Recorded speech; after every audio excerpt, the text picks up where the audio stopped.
사이다 무비튼. 내 이름은 이영희. 남편과 유치원에 다니는 딸이 하나 있는 전업주부이다. 얼마 전 타워맨션으로 이사를 온 우리는 예전보다 훨씬 럭셔리하고 편안한 일상을 보내게 됐는데, 이런 새로운 일상을 깨뜨리려는 존재가 나타났다. 그건 바로 딸아이 유치원의 보스 엄마 한진자 씨. 한진자 씨는 나랑 같은 맨션에 35층에 살고 있었고, 자기보다 아래층에 살고 있는 사람들을 통틀어 깔보는 경향에 입만 열면 남의 흉이어서 듣는 이를 불편하게 만들었다. 나는 처음엔 그런 줄도 모르고 유치원에서 만났을 때 "안녕하세요. 앞으로 잘 부탁드려요." 라고 인사를 건넸는데, 한진자 씨한테서 돌아온 대답을 듣고 멘붕이 왔다. 처음 본 사이였는데도 나랑 같은 맨션 저층에 사는 하층민이네? 라고 면전에 대고 비웃는 태도를 보였다. 드라마에서나 보던 악역을 마주하고 있는 듯한 비현실감 그 자체. 나는 그저 놀란 가슴을 부여잡고 그 자리를 떴다. 그날 이후로 맨션이나 유치원에서 나하고 마주치기만 하면 "하층민 이영희 씨, 안녕하세요." 라고 내 이름 앞에 항상 그 워딩을 달았다. 그딴 식으로 사람을 부르다니. 기분이 상한 나는 남편한테 하소연을 했다. "뭐 그런 진상 아줌마가 다 있냐? 그냥 무시해. 제풀에 나가 떨어지겠지." 라면서 남의 일처럼 웃었다. 이사하고 한 달 정도가 지나자 제법 새로운 환경에 적응이 됐는데, 남편이 업무의 일관으로 맨션 VIP 안내 담당을 맡게 됐다. 실은 우리가 살고 있는 맨션은 남편이 경영하는 부동산 회사가 소유하고 있는 건물 중 하나였고, 전부터 남편도 살고 싶어 했기 때문에 구입하게 된 것이었다. 남편은 자기 지인들, 연예인 혹은 대기업 대표들이 견학을 올 때에는 자기가 직접 나서서 VIP를 상대로 내부 안내를 담당하기도 했다. 이번 VIP 고객은 유명 유통회사 대표 부부가 견학을 신청한 터라 남편도 조금 긴장한 모습이었다. 두 사람이 직접 거주하려는 것은 아니었고, 고령의 부모님을 위해서 구입을 검토 중이라는데 1층 베리어 프리 매물을 견학하고 싶어 한다고 했다. 당일날 아침, 조금 긴장한 듯한 남편을 배웅한 후 딸아이를 유치원에 데려다 줬다. 점심시간에 남편이 안내는 무사히 마쳤고, 점심은 집에서 먹고 다시 회사로 가겠다면서 집으로 왔다. 둘이서 같이 점심을 먹고 나서 남편은 회사로, 나는 장을 보러 같이 집을 나섰다. 엘리베이터에서 내리자 한진자 씨가 서 있었다. 한진자 씨는 마침 잘 만났다는 표정으로 혼자 뭐가 좋은지 신이 나서 "어머, 두 분이 같이 외출하나 봐? 그런데 뭐 하러 엘리베이터를 타고 내려왔을까? 자기네 집은 1층 아니야?" 라고 했다. 나는 뭔 소린지 몰라서 가만히 있었는데, "아까 자기 남편분이 1층에 있는 집으로 들어가는 거 우연히 봤어. 처음 봤을 때부터 옷차림도 그렇고 해서 당연히 아래층인 줄은 알았는데 그래도 설마 1층일 줄이야." 라면서 혼자 빵 터졌다. 근본도 없이 사람을 무시하는 태도에 열이 받은 나는 단단히 따지려고 했는데 옆에서 남편이 말렸다. 남편이 한진자 씨에게 "좀 바빠서요" 라고 하더니 가볍게 인사를 하고 내 손을 잡아 끌고 빠른 걸음으로 걸어 나왔다. "왜 말을 못하게 해? 저런 소리를 듣고도 가만히 있으라는 거야?" 라고 따지자 "저런 사람하고 말싸움해봐야 같은 수준밖에 더 되겠어?" 라며 전혀 기분 나빠하는 표정이 아니었다. 나 혼자서 부글부글하면서 며칠이 지나 일요일이 됐다. 우리 셋이서 외출을 하려고 맨션 현관을 지나가는데 한진자 씨가 또 어디선가 나타났다. 가능하다면 절대 마주치고 싶지 않았지만 "안녕하세요" 라고 먼저 말을 걸어오길래 나도 억지로 웃으면서 인사를 냈다. 그러자 한진자 씨가 "다음 주 일요일에 우리 집에서 홈파티 할 계획인데 시간 되면 자기도 놀러와. 우리 집은 35층인데 1층에 사는 자기 같은 불우이웃에게 온정을 베푸는 차원에서 초대하려고." 라고 망언을 하면서 우리를 불쌍한 표정으로 쳐다봤다. 당연히 거절하려고 하는데 나보다 남편이 먼저 "파티 좋죠. 그럼 염치불구하고 가겠습니다." 라면서 가겠다고 대답했다. 그러더니 "일요일이면 댁에 남편분도 계시겠네요?" 라고 물어봤고, "당연하죠. 우리 부부가 극진히 대접해드릴게요." 라고 말했다. 한진자 씨와 헤어진 후 "당신이 왜 거길 가겠다고 성큼 대답을 해?" 라고 남편한테 따졌더니 "그날 가보면 알아." 라고 선문답만 할 뿐 도저히 말을 안 해줬다.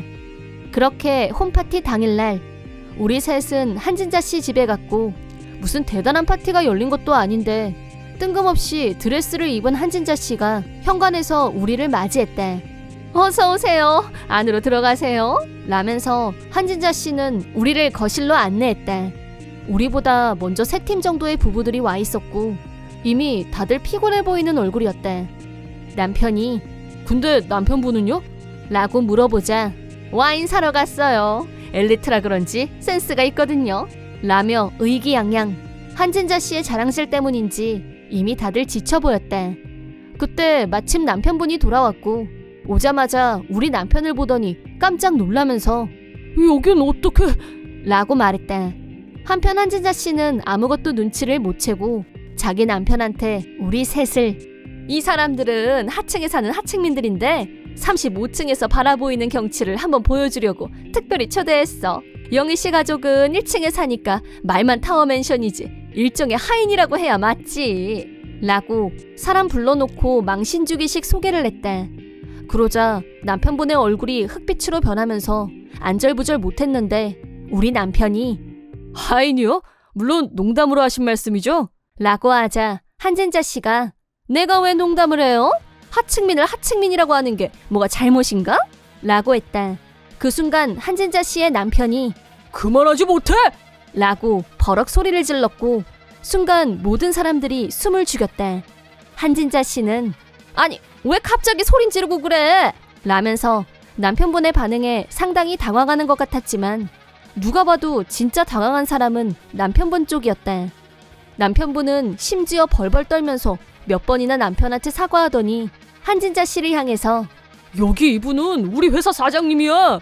라고 했다.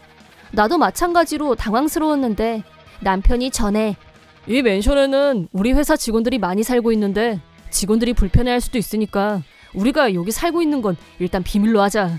라고 했던 말이 생각났고 상황 파악 완료. 한진자 씨는 사장이라니 말도 안 돼. 이 사람들 여기 1층에 산단 말이야. 라면서 끝까지 몇 층에 사는지에 징글맞게 집착했다. 그 발언을 듣고 마침내 우리 남편이 작심 발언을 했다. 이 맨션은 몇 층에 살던 모두 최고의 공간을 제공하고 있습니다. 몇 층에 사는지로 하층이니 상층이니 하는 건 잘못된 발상입니다. 라고 발언. 그러자 지금까지 조용히 있던 다른 엄마들이 하나같이 한마디씩 하면서 영희 씨는 36층, 다시 말해서 최고층 주민이에요. 라고 말했다. 사실 우리는 맨션 최고층을 구입해서 살고 있었는데 그 이유는 구입 당시 비어있었던 집이 최고층밖에 없어서였다. 처음부터 몇 층에 살지에 대해서는 크게 고민하지 않았기 때문에 35층에 사는 한진자 씨가 왜 낮은 층에 사는 사람들을 무시하는지 전혀 이해할 수 없었다. 한진자 씨는 기절하기 직전 멘붕 그 잡채. 왜 빨리 말을 안 했어? 우리 남편 회사 사장님인 줄 알았으면 나도 자기한테 잘했을 거 아니야. 라고 했다. 남편분이 그만하고 사장님 사모님한테 당장 사과드려. 라고 하면서 억지로 한진자 씨의 머리를 숙이게 했다. 하지만 여전히 본인은 불만이 있는 모습이었는데 난 잘못한 거 없어. 저쪽에서 숨겼잖아. 숨긴 사람 잘못이지. 라고 따졌다. 그러자 남편이 숨겼다고 칩시다. 하지만 낮은 층에 산다는 이유로 하인 취급하는 그 사고방식이 몇 배는 더 문제 아닙니까? 라고 질타를 던졌다. 우린 그만 가자. 라고 했고 나도 갈 준비를 하고 그럼 먼저 갈게요. 라고 하고 그 집에서 나오자 초대를 받았던 다른 엄마들이 모두 따라 나왔다. 한진자 씨 남편분은 마지막까지 우리들을 향해서 사과를 계속했다. 그 후 자기 아내의 바닥을 본 남편분은 곧바로 한진자 씨를 집에서 내보냈고 우리한테 찾아와서 사과를 했다. 그리고 얼마 후에는 한진자 씨와 이혼했다는 보고를 했다고 한다. 싱글마더가 된 한진자 씨는 돈은 벌 생각을 안 하고 자기 친정에서 전업주부 노릇을 계속하려고 했지만 무책임하고 현실 파악을 못하는 성격에 질려버린 친정 부모님한테 손절당하고 길바닥에 나앉는 신세가 됐다고 한다. 그 결과 아이 양육권은 남편분이 가져가게 됐고 혼자 남게 된 한진자 씨는 끈떨어진 연신세가 됐다고 한다. 그러면서도 우리 맨션에 대한 미련을 끊지 못했는지 맨션 주변을 어슬렁거리는 게 눈에 자주 띄었고 수상한 사람으로 취급받으면서 몇 번이나 경찰에 신고를 당하기도 했다. 한진자 씨가 사라지고 난 후 나는 다른 엄마들과 아무 문제 없이 친해졌고 지금은 가족 단위로도 좋은 관계를 쌓아가고 있다. 앞으로는 엄마들 사이에서 상하관계 따위니 하는 게 생기지 않길 바랄 뿐이다. 이번 영상은 어떠셨나요? 재밌게 보셨다면 구독, 좋아요에 댓글까지 달아주시면 감사하겠습니다. 그럼 다음 영상에서 만나요.